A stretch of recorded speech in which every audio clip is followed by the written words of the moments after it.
Alright guys, Mike from Undiscovered Classics here. I'm coming to you in my capacity to Undiscovered Classics, but also a little bit of an idea of my day job, and I guess side hustle, real estate development.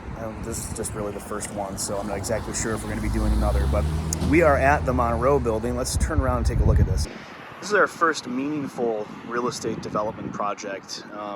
We recognized a couple years ago that working in the historic preservation world, we were beholden to changing administrations which could eliminate the subsidies that we base our business on. So we started thinking, well, we really should diversify into something else that's a little bit more stable, like real estate development.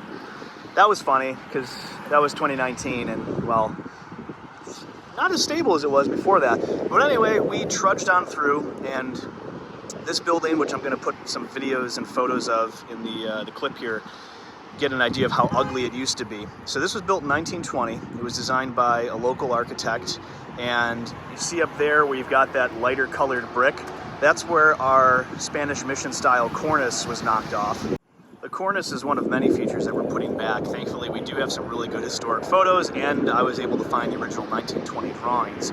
So this building was actually covered over with metal siding beginning in about 1979, and it was used as record theater, which is kind of a local legend record store which expanded across the country under Lenny Silver's ownership. A lot of people forgot that there was actually a historic building underneath all that stupid metal cladding. The storefronts got ripped out, the whole exterior was covered over. The only indication, unless you're of course, kind of good at reading old buildings, was that you go into the record shop, and you can kind of see it in there. You see this plastered barrel vaulted ceiling, which made no sense for an ugly metal-clad building with a weird, goofy tower on the corner, which we also took down. So this came up for sale. Unfortunately, Lenny had passed away, and it had languished on the market for quite some time. It's about a block away from my house and my office, and I cannot take much credit. I can take a small portion of the credit for getting this together. I'm doing this project with several of my partners, those that are involved in my other businesses and those that are involved in affiliated businesses, and I am thankfully surrounded by really, really good and smart people, smarter than I am on a lot of this stuff. I know my little niche about how to get this done, but they really know the financing side, which is not my expertise. So here we've got 1040 Lafayette. This is also part of the project. This building was falling apart for a long, long time, and as we've dug into it, it's in much worse shape than we thought. It actually started life in, I think, 1930 as a one-story building, and then about a year or two later, they plopped on this second floor. But it's deceiving from the front because it actually goes back a pretty good clip. So the family lived upstairs, they had their repair shop downstairs, so you had this former dealership building on the corner, and then this adjacent associated use as a family-run repair shop up until the time they decided to close the business, and then it was bought by Lenny and more or less just sat there, which is fine. It's better than having it torn down. Now it's our headache. So this was in really, really rough shape. Thankfully, the masonry and the steel was all good. So we took this roof off, which isn't saying much because most of it was sitting in the building, and there were structures on top of it. What we didn't want to have happen while we were waiting for financing to come through was that the roof would collapse, and even though this steel is really beefy, the worries is that it would pull down the sidewalls and then we'd be stuck in an emergency demolition situation, which obviously would not be great. So we preemptively took that down. There were floor drains all the way through here. It's just a concrete deck, so we're like, well, who cares? It's winter, it'll snow, it'll melt. It's better than having that live load up on that roof and potentially risking the entire thing coming down. So this is gearing up. We're gonna have 1, 2, 3, I think 4 apartments, 3 or 4 apartments on the first floor, 2 on the second floor. There was a sunroom that was built really, really poorly. You can gotta get the idea of where it used to be based on the paint outline up there. But we're rebuilding that. That'll give us some additional square footage because that second floor is not a huge floor plate and we need what we can get. You can kind of see, actually it should be really apparent, first floor, original, and then the pop-up a couple years later. So this is a really handsome building. If we didn't buy this place, it probably would have been torn down. And we got this into the program at just the right time because New York State had expanded the way they do the historic tax credits for small projects. What had happened was there was a real missing middle of small-scale projects like this because opposite of what you might think, it actually is more expensive to rehab a smaller building than it is to take on a multi-million-dollar project. And the reason is because on a multi-million-dollar project of a much larger scale, you can spread costs across the project that are a little bit more palatable, digestible. On these small projects where the rent roll just doesn't work, doesn't pencil out, doesn't even come close to penciling out. So the fact that New York State bumped the historic tax credit for projects under $2.5 million from 20% to 30% is a main motivating factor for why this building didn't come down, in addition to the fact that, of course, we don't want to take down historic buildings. So this section of the building where our courtyard is, they didn't cover this over with metal panel, but they did paint it. And as you can see, the paint is in the process of coming off. We've got this really nice vertically striated deep red brick, and it's cleaning up really nice. They're using all the appropriate methods and treatments. There's our GC for the deal. Highly recommend those guys. Really good, very professional.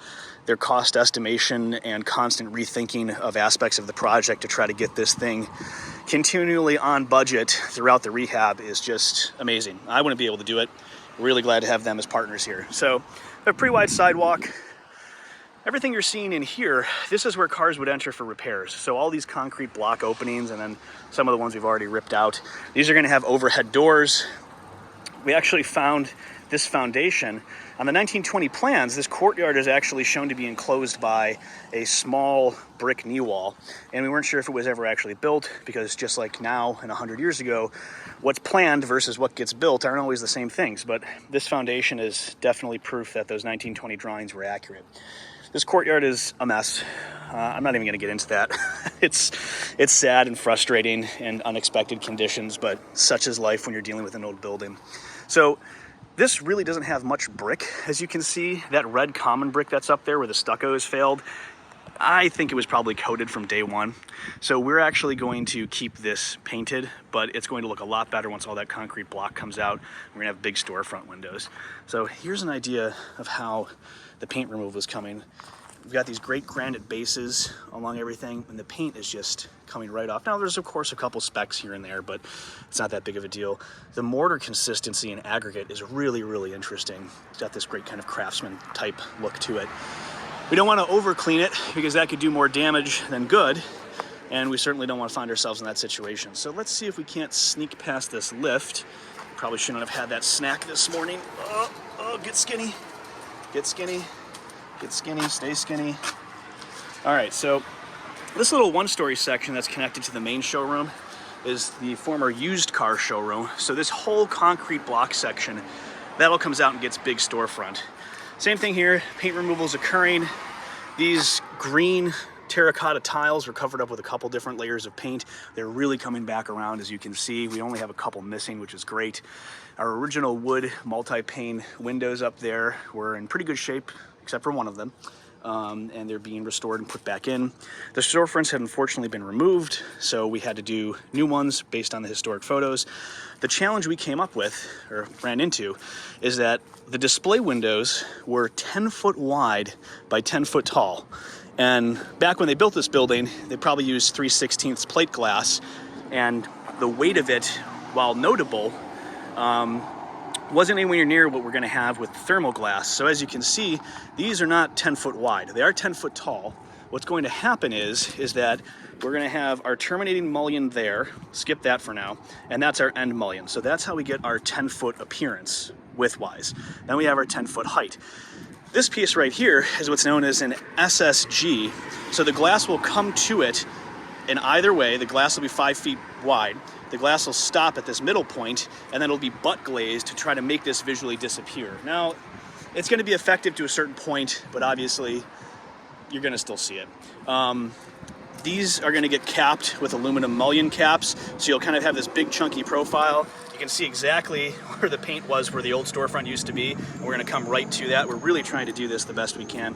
Some of the granite curbing had been taken out, and we've been able to find salvaged. Well, actually, no, this is, I think, new, but it's a pretty good match. And you can kind of see that there's a color differentiation, but when you have a porous material like that that's at the ground level, dealing with 100 years of water, salt, snow, carbon deposits from an era when industry was here, it's going to be a different color. So up here where that wood is that looks like crap, that is a lower cornice. Again, we're going to be replicating that. The main entry used to be here. When this was covered over in the 70s, this disappeared and you entered from the corner. The reason why that granite curbing is new is because they had a recessed corner. So it was this kind of goofy thing. You'd actually be able to see and walk all the way through, but it took away a substantial amount of real estate on the inside of the building and just really didn't suit it. So we're going back to 1920. I'm remaining optimistic that this storefront situation is gonna look as good as it looks on plan. So these are 10 foot tall, okay? This is a showroom building. What does that tell you? They wanted these windows to be as clear as possible and as big as possible so people walking by or driving by around Main Street, historically known as Automobile Row because of the amount of dealership buildings, you'd want an unobscured view of the new models sitting in the showroom. So because we couldn't do the true 10 foot wide by 10 foot tall, my proposal was to do 10 foot wide by 8 foot tall and then introduce a horizontal transom up top. Now the reason being is, you know, average height 6 foot, you're standing here, that horizontal is 8 feet plus whatever the height of that curb is off the ground. That is not a visual disruption as you're looking across this building in and through it. And that's what we proposed. But I'm really disappointed that we couldn't get it because I thought the logic of the intention of the original design of being able to see through and experience in it in an unobscured width was better to introduce a new element of those transoms that this building never historically had than it was to have the 10 foot width divided into 5 foot with this butt glazed mullion. So I'm gonna try to reserve final judgment until it's done. Our building sign is actually still up there, the Monroe Building. So this was built by Mr. Charles Monroe. What makes it really unique, in addition to being one of many dealerships that have a high level of integrity left along Main Street, is that unfortunately he lost the building in the late 20s during the Great Depression to bankruptcy, and then Ford bought it out of bankruptcy. And they used this building as their first prototype for a full service dealership, which is what they used all across the country. This is where it started for Ford in 32, 34, those early years of the 30s, where they were figuring out how their full service dealership model would work. And that's a major factor for why this building is historic. So I know it looks a little bit rough now. It looks a lot better than it did when the metal cladding was on it. And it'll look even more amazing once the cornices are replicated. So here you can see where our paint has really come off, thankfully. Green terracotta tiles looking really good. You can see our test samples for where the granite has been cleaned. This is the front of the long building. So this was added in 1929. It was used as an electrical supply company back then. When Ford bought the building out of bankruptcy, they actually were able to acquire this, which is why they have that archway between the two buildings. And this was the Ford Parts Center for the dealership. We've got a really great photo from the 40s that I'll drop in right now so you can take a look at that. Really enjoy how that space used to look. I mean, just zoom in and take a look at how awesome those parts are in the background, the way they're displayed. Really, really cool stuff. So we'll kind of have updates as this wraps up. With any luck, we'll be finished near the end of the year. It's end of September here already. But this is gonna really look amazing. And then once you enter from this door, just beyond it, you have the mezzanine up there, which you can't really see, but there's a big plaster archway, and centered on the plaster archway was a beautiful grand staircase, which we're replicating. So you're gonna have this a really amazing view shed. So here are our original wood windows from the clear story level of the showroom, pulled out, stripped of old glazing putty, new glass going in as needed, new glazing putty in and curing, ready for paint. Got a little setup over here for the ones that are still on their way, but gotta preserve your original wood windows, especially if they're in good shape. So here we are underneath the mezzanine in the showroom. That is where the grand staircase used to go up. As I said from the outside, here is your grand archway when you walk into the building. You can see how that aligns with where the main door is. So that view shed from Main Street to the stair, it should be right here. There's a remnant of the original railing, so thankfully we know that it does match how the original drawings called for it to be, so we can replicate it accurately. This is something that we got really bored with during COVID, so we had a feeling that there were original murals in the space. It was actually before we knew that they were there or had seen historic photos. And we started we had nothing to do during COVID, so we started coming over here and hanging out and started taking the paint off. But look at this. I mean, I know it looks like it's in rough shape. I don't know why the hell you would paint over these, but just take a look at that. This beautiful New York State fall scene with old roadsters driving through it. Now that exists above these archways over on that blank spot of the wall. Unfortunately, we are so out of money that I don't know that we're going to be able to restore them. They might just kind of have to live in their current state, which is better than they were. But check this out. Another great roadster, a little bungalow in the background. Look at those awnings. I mean, the level of detail that went into this. I haven't been able to find a signature on it, so I don't know who did it. But hopefully we can find out. We've been trying to get answers. And if you'll notice the logo on my hard hat here, M for Monroe, came right from the building. We were really happy to see that still in here. So this entire showroom space was actually completely walled over. You didn't see any of this plasterwork. It was just a drywall box in here, and really you just saw a little hint of the ceiling. So taking that down and finding out that 90% of the original showroom was still here was beyond exciting. So now we're going to do something pretty cool. I wanted to give you guys an idea of what this space used to look like well before we started the project. So we're going to jump back in time. Think about that little flashback sequence from Wayne's World, and don't be shocked by my appearance. Remember, this is a couple years ago, and then we'll jump back forward in time. Okay, so I'm Mike Puma, and this is the Monroe Building. Hard to believe from the view that you're looking at that this thing is actually from 1920, because they did a really good job at hiding all the good stuff in here. But as a historic preservationist, it's our job to know where things are hiding. And that's sort of the fun of the job that we get to do, recognizing that even though people have remodeled buildings time and time again over the various decades of their lives, that there is still, in the best situations, some really good stuff hiding. So the biggest clue, and it's not much of a surprise once you actually start looking around this building, is the fact that if you look up, you've got this beautiful barrel vault ceiling.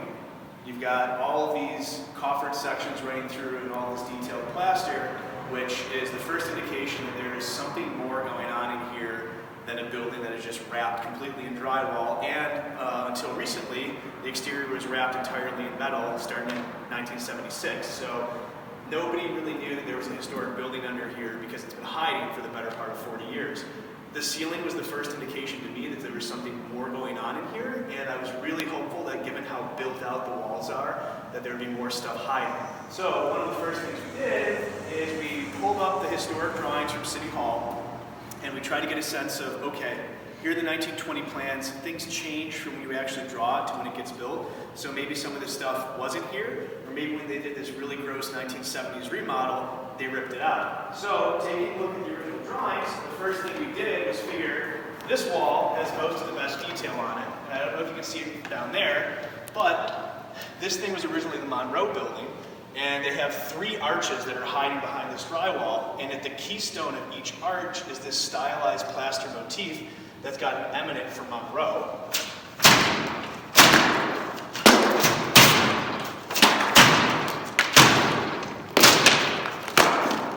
And as you can probably see better now, that's that really great stylized M for Monroe. This great floral detail on the top. Completely improvised by the original architect, really cool detail, very happy to see that. So then once we start digging around, we're like, well, if this stuff is still here, that means there's probably some other great stuff hiding around too. So this stupid mezzanine they added, they sort of screwed up this corner of the building. Rather than being flush like a traditional storefront, they popped it back and put in this mezzanine, but it provided a great place to actually take a look to see if other details are still here.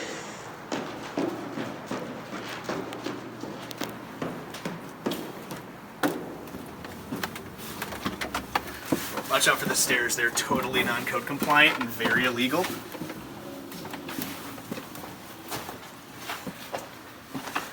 So, as you've already seen downstairs, I'm a little bit on the destructive side when it comes to demo, as long as it's not historic materials. But just as exciting downstairs is that the original clear story windows for the showroom are still up here. All this great plasterwork is down here. It rings the entire perimeter of the showroom space, and like 95% of it is intact. So if you actually take a look in here and look down, you can see that not only are all the windows still in place, but all the plaster pilasters are there, all the fine details of the pilasters, all of this stuff has just been hiding since the 70s.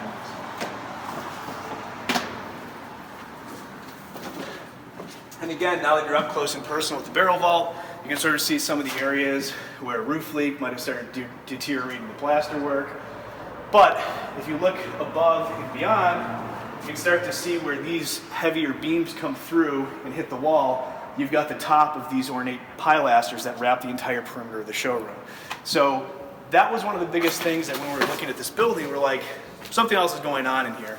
And as we're pulling things away and finding all these great details and comparing them to the original 1920s drawings, we're really pleased to find that not only was the building basically built the way it was drawn on those 1920s plans, but that 95% of it is still here, still in hiding, waiting to be uncovered and waiting for us to restore it and bring it back to life. You know, living about a block away from your first major project that you actually own, for better or for worse. Most days it's for better, some days it's for worse. It's really fun coming in to check out on the progress, especially given what this space used to look like. So I thought it might be time for a little bit of an update. Look at the showroom. Plaster work is starting. Storefront frames are going in. Glass is coming next week.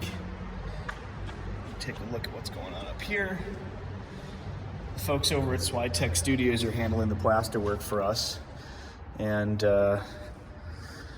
drywall is going up in a lot of the smaller units. We're gonna go take a look over there. But let's just turn this around here, see what's up. So still in the showroom, walking into the back of what'll be a commercial space. We've got the remainder of our framing for the storefront. Now we're in the apartment hallway. Drywall's coming along. Laundry room over here, commercial space beyond that. I don't know if anybody else is obsessed with 1940s, 1930s glass block like I am, but this was a very welcome discovery. We had seen this in a photo from about 1942, and we're really pleased that it was all still here for the most part, including this really great door. I was actually able to source vintage replacement for that corner, which is great because that's going to get put back together. That pattern was surprisingly difficult to find. So there's the former archway that linked the parts shop that Ford had in here to the showroom. And coming back down the residential corridor, all this stuff will stay exposed. We're not painting it. It's just going to get scuffed and clear sealed with an appropriate sealer just to lock in that look and make sure that it's not shedding dust or any other issues. So coming back around the corridor, we're still in the long building, or long boy as we call it. And this is where we have our like 450 square foot units. So drywall's going on.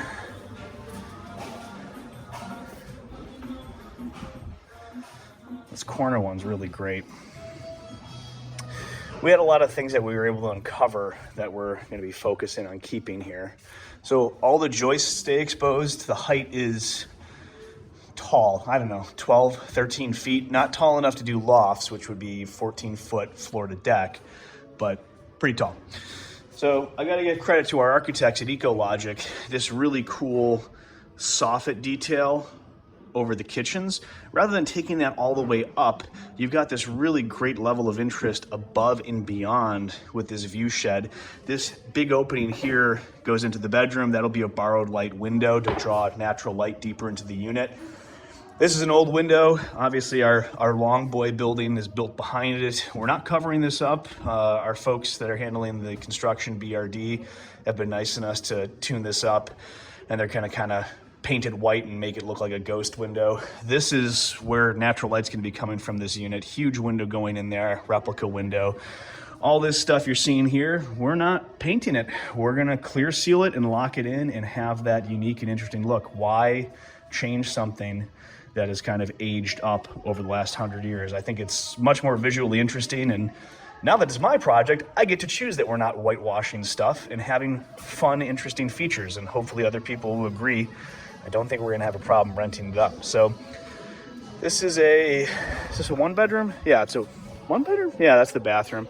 And then you can kind of get an idea of what that looks like from the corridor beyond, that height. Otherwise, you'd be looking at this big sheer wall and it would kind of close you off. Let's go back down the corridor here. Our drywallers are having a good time today. A really good time. So these are our two skylight units. Because of the shape of this building and our limited exterior walls, we have two units that are basically in the middle of the building. They have one skylight, but there's no lights on in here. And as you guys probably see, it's actually pretty bright. So this will be open kitchen living. We've got pretty significant utility closet, good for storage, secondary closet. Again, not carrying these closet walls all the way up to the top, because otherwise you just got wasted space up there. People could put plants up there, whatever. Frank Lloyd Wright wouldn't be keen on that, but whatever. He's dead, I'm not. We get to make our own choices here. So the bedrooms are kind of on the small side, but I think the height makes up for that. These two openings, one that's cut out and one that's soon to be cut out but framed, those will be borrowed light windows as well. Draw some light deeper into the units here. The one next to us is basically a mirror image. So let's go back out to the corridor, take a look at some other really neat ones.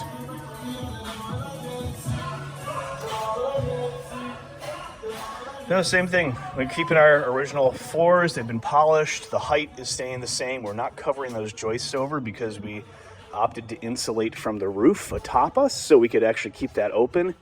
This one's really cool. So our building is kind of like a pie wedge, I guess. Not a full pie, but like a piece of pie.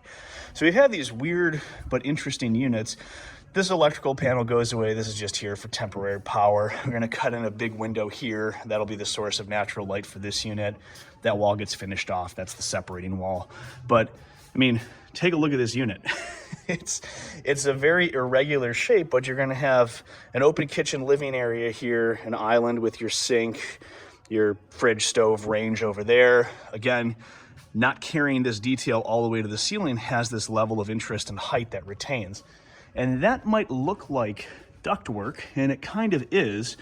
But again, the folks over at BRD that are building this project for us were nice enough to accommodate a request I had. This is original, well, maybe not to 1920, although at least until when Ford was in here, because they were using it as a full service dealership.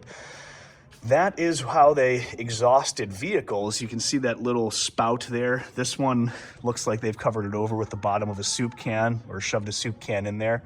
That one's definitely the bottom of a soup can. So they would hook the cars up and run them, and then they had a huge air handler that ran somewhere over there to pull the exhaust out. And I just thought it was a really neat feature to keep present, because why not? I mean, I don't know that people will really recognize that's what it is, but it'll just add one of those pieces of interest. So, big utility closet, great storage for folks. We're coming back through what'll be the main entry. This concrete block goes away for a big glassy storefront system. This is the main residential entry. Gonna pop over to one of our commercial spaces. Unlike most developments in Buffalo, we're, I guess, optimistically stupid, depending on how you view it. We have 10,000 square feet of commercial space across 6 different commercial suites, 4 of which could actually be connected internally in any combination. Obviously, most redevelopment projects in Buffalo have typically very limited commercial space because commercial retail is tough, especially post-COVID. And this project was designed and envisioned pre-COVID. We revised it about 17 different times, at least. But we really wanted to stick with a fair amount of commercial space. Selfishly, because I live a block away, I definitely wanted to stick with it. But it'll be a really unique project because the commercial space is not just going to be a little small closet like a lot of them are. This unit is huge. I don't know if you can really understand the scale of the space. Each one of those panes of glass is about 1 foot tall, so that gives you an idea of how tall the ceilings are in here.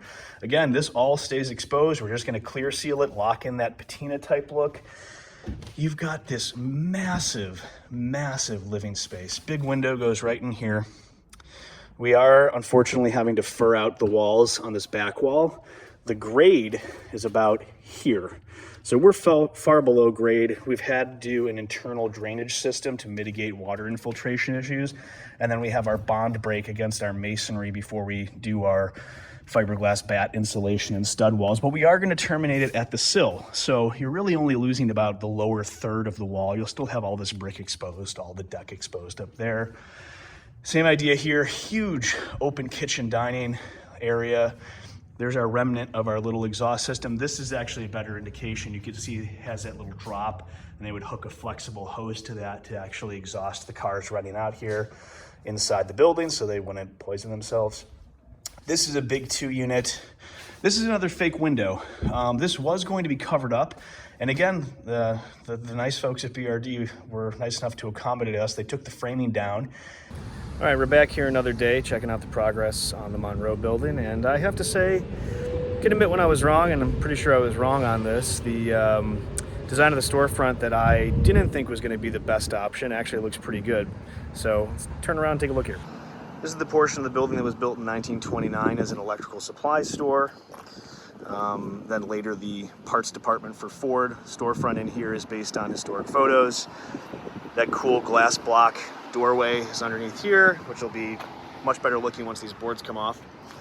And then our new storefronts are in, and they're actually looking really good. So the problem we had here is that 10-foot wide by 10-foot tall pieces of glass just were infeasible for the weight of modern framing and the weight of the glass. So this interstitial here, this SSG butt glazed mullion in the middle actually does kind of cheat it visually. It does make it look like it's still a 10-foot wide panel. So obviously the width of these mullions here in the middle, pretty chunky compared to, get a finger in there and that'll get glazing, make that disappear even further. It's a lot more visually obtrusive on the inside, but from the outside, which is arguably the more important view shed, looks pretty good. So our replica doors in fabrication, the plaster work on the inside is coming along, and it's just getting better here every day. So let's take a look at what we got going around the corner here. They're cleaning the paint off more of the brick, and they started unentombing, I don't know, the opposite of entombing, this huge display window area where the used car showroom was. So all the concrete block is coming down. This whole thing between the red brick opening gets a big storefront. We'll have a really great view because fortunately we don't have our corner building, but that'll be the view across the street, that beautiful church tower and our little buildings across the way that are part of the next project. But coming along, there's the old Dowdell Lincoln sign, probably from the 60s.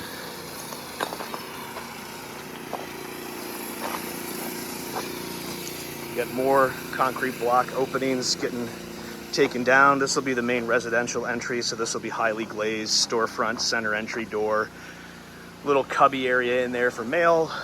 These other ones, you're starting to get an idea of where these garage door openings were. Ignore that, that's not great. It'll get better soon. All right, paint removal is coming along.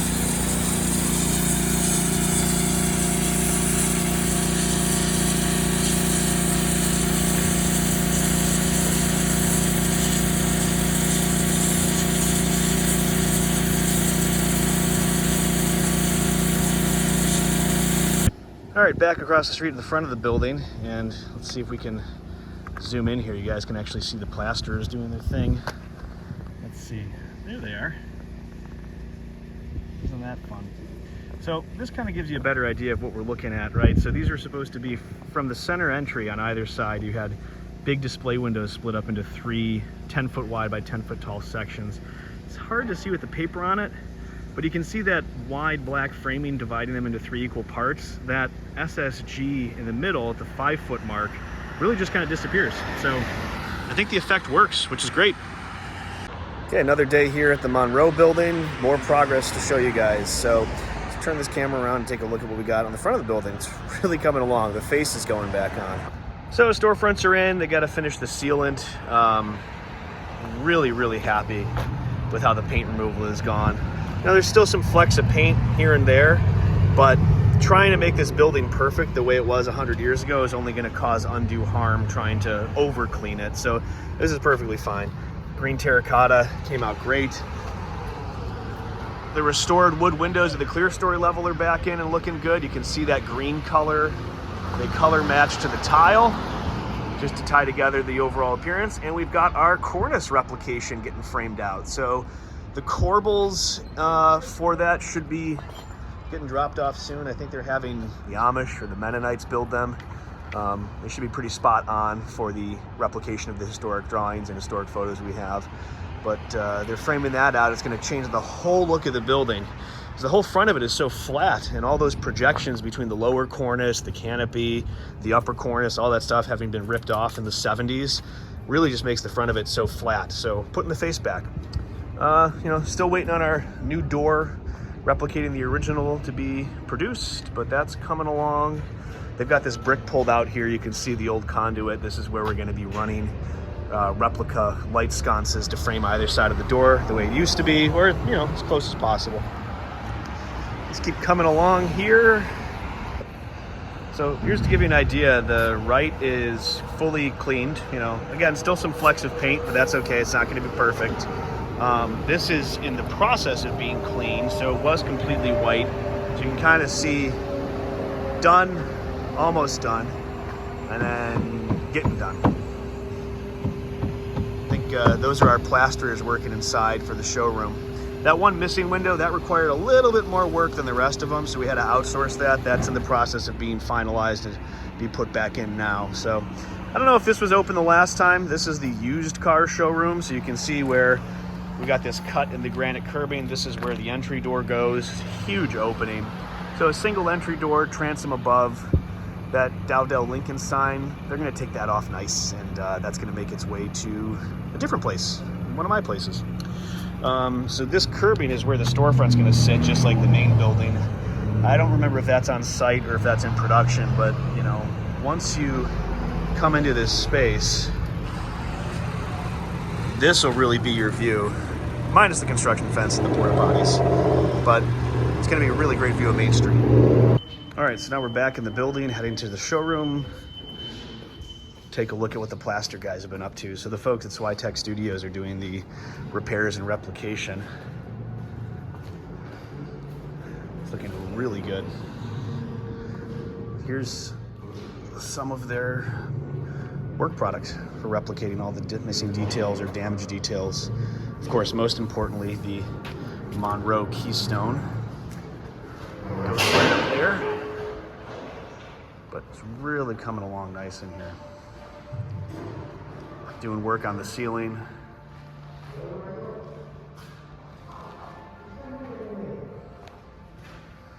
Coming along.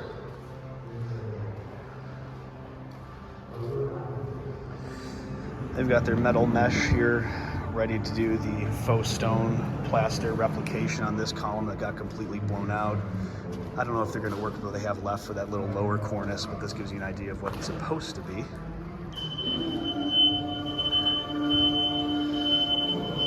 Here we go. All right, we're back in the residential part of the building. This is the long building that was built in '29 as an electrical supply space, and then later served as the parts depot for Ford when they were in here.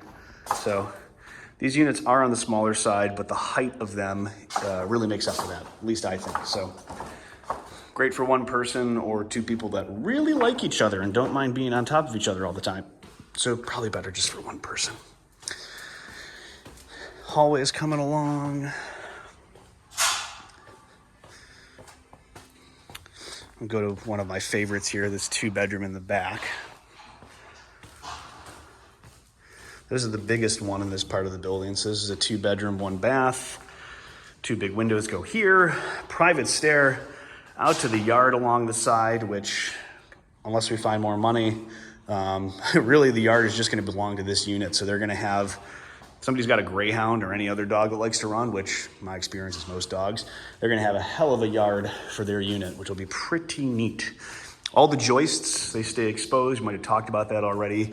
When we were redoing the roof, we actually were able to achieve our desired R-value rating by insulating atop the deck before doing the new roof, so we could keep all of this exposed. Otherwise, it would kind of look like any other place with just a drywall hard lid, and that's pretty boring. So we got a really cool feature in this other unit just around the corner, which is an original window. They've been fixing this up.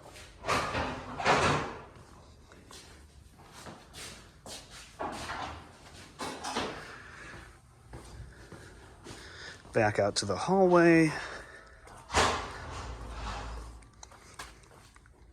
We've got our two skylight units here, which are mirror images of each other. This is probably a better example. There's pretty much no lights on in here except for that other room, and pretty bright in here. So not ideal not to have outside windows, but the building is a weird shape and we had to work what we had. This is a cool one. This is like a wedge shape. That electrical panel goes away. We're gonna cut in a big window on that wall to provide light here. Got a lot of wall space. That big opening is the borrowed light transom to get light into the bedroom. This will be open kitchen dining. That duct there, we probably talked about that before. That's the old exhaust duct, so they could run cars in the building and then ventilate it out without choking themselves to death. So they were nice enough to keep that for us. Makes for a really cool feature. I don't know if anybody will actually know what it is when they're living here, but I'll be sure to tell them. So back in the residential corridor, heading toward the courtyard. This opening won't exist, but this is one of the commercial spaces, which again, hopefully finding a good mix of tenants in the building. And this is my other favorite unit, another 2-bedroom. This is the only 2-bedroom, 2-bath. It's huge, absolutely massive. So here's another one of these windows where we had a building built later up against it, so you can see the brick through it. I mean, there's no exterior exposure here, but this was gonna get walled over, and I thought, it's so much cool feature. It's a much cooler feature just to have it exposed in the unit. You're not gonna be shy on wall space with not having that being a solid wall, because just look at how tall this is, how expansive it is. The ceilings aren't quite 14 feet. I think they're somewhere between 12 and 13, so if you're somebody that's got a lot of art, this is a perfect salon wall situation for you. There's our old ductwork for the former exhaust elimination system in here. Another borrowed light transom. Really great ceiling heights, lots of awesome storage. This is one of the full baths. This one just has a shower stall. We get a skylight up there because once we get to the back here, there's no exterior windows. So skylight in there will draw light into this corridor, pull light into that borrowed light window for this back bedroom. Again, that is a former window opening, but on the back side of it is a brick wall, so there's no point in keeping it open. This is the other bedroom, and you'll kind of get an idea. You can see where that artificial light is pulling light in through the borrowed light transom from the living space. That'll only be brighter when that huge window is in there. So stay tuned for more updates. All right, we're back out here in our courtyard. This is just gonna be a sea of concrete, which is unfortunate. We had wanted to do kind of a centered lawn in the middle with concrete around the perimeter. It's not gonna be permitted for the tax credit requirements. I don't really disagree with much, but that's one of the consistent things I disagree with. The fact that you can't have landscaped features in an area that was historically industrial. It's like, we're gonna have concrete around the perimeter. No one's gonna be confused that this was a dealership building. Most of these doors, these openings are gonna have overhead doors. A little bit of grass in the middle is not gonna confuse anybody, but you know, it is what it is. So the paint cleaning is done here. I think we've got to come back. These areas where they repointed, the brick is a relatively good match, but the mortar is just, it's not what it needs to be. So I think they're going to have to grind that out and redo it. Our little building next door, we're getting this ready to get moving again. So that'll be good to see, getting units framed out. And again, I mean, just to give you an idea, it's just a sea of concrete between these sidewalks off the building, which are probably, I don't know, what is that, 12, 15 feet wide. So you've got all of this sidewalk and then all of this courtyard. So I guess it'll be easier to set up cafe tables and the like for people that are occupying these commercial spaces and spilling out to the courtyard. So it'll still be a great amenity.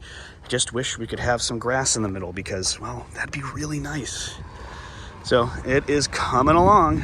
Let's give you a better idea of what the place looks like across the street, because we've only really seen close-ups for the recent work. So you guys can compare this to how it looked earlier in the video. Storefronts in, original wood windows back in. Me trying not to get run over stepping into traffic, but you know, do it for the gram or whatever. I don't know. I'm old. I don't know what kids say, but gives you a better idea. There's that cornice getting framed up. You can really have a better idea of how good that green match is for the window color and the tile. There's not cars coming, so I can walk a little bit here. Well, there we go, it's coming along. That wood area above the storefront and below those clear stories, that gets covered over by a lower cornice that's being replicated based on the original drawings. Got our Monroe Building name stone. Really glad that didn't get ripped off. And our little former electrical supply company building, later the parts division for the Ford dealership. So we've got our friend who bought this building next door. He's gonna have a recording studio, big into the music scene, really great guy. He's gonna have a recording studio on the first floor and some residential function on the upper floors for visiting artists to stay when they're in town recording. Looking forward to giving you guys the next update.